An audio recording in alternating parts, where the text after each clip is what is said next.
This is Anne Butler, the Book Griffin. Welcome to the podcast.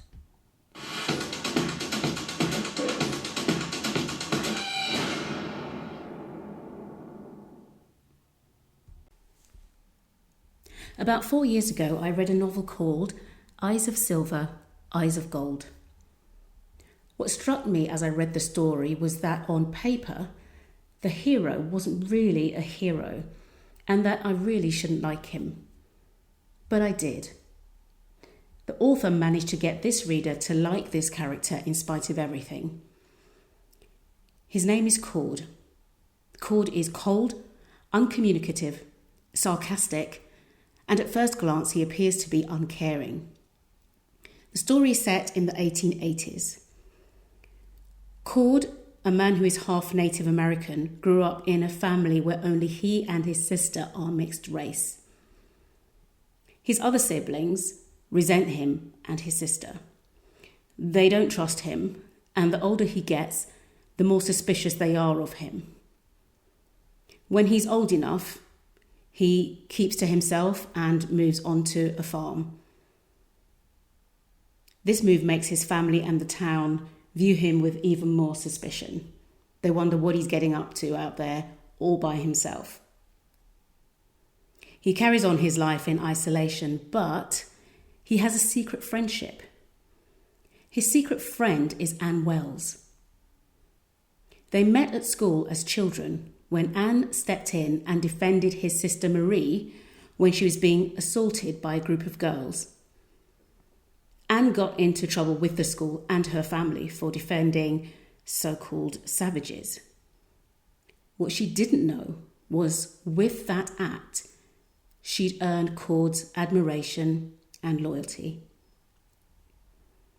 We start to see Cord's other layers when, as adults, he comes to Anne's aid when her father tries to force her into marriage. His intervention doesn't end well, and Cord is left at death's door.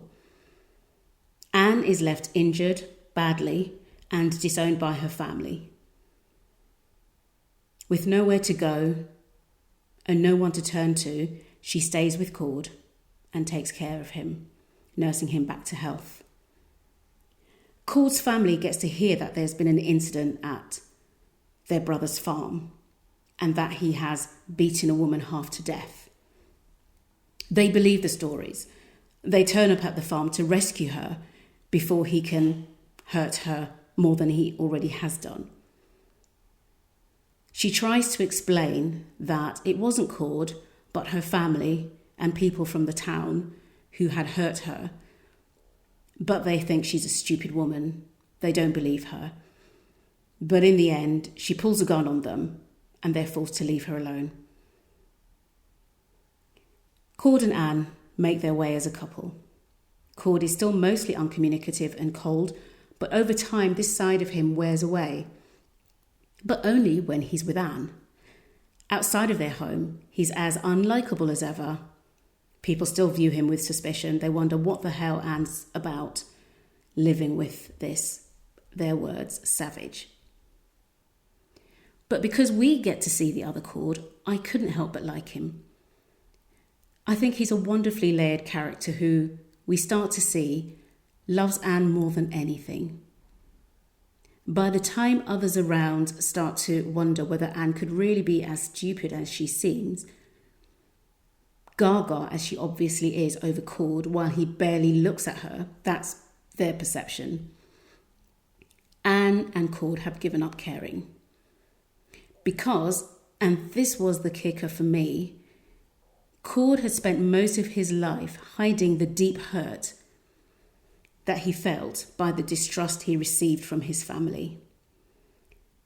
With Anne, he starts to feel like he matters to someone, and I often had tears in my eyes as his point of view gave us these little insights. This is a really worthy read. Eyes of Silver, Eyes of Gold was published in 2010. The author is Ellen O'Connell. If you like the Western romance genre, then check it out. This has been Anne Butler, the Book Griffin.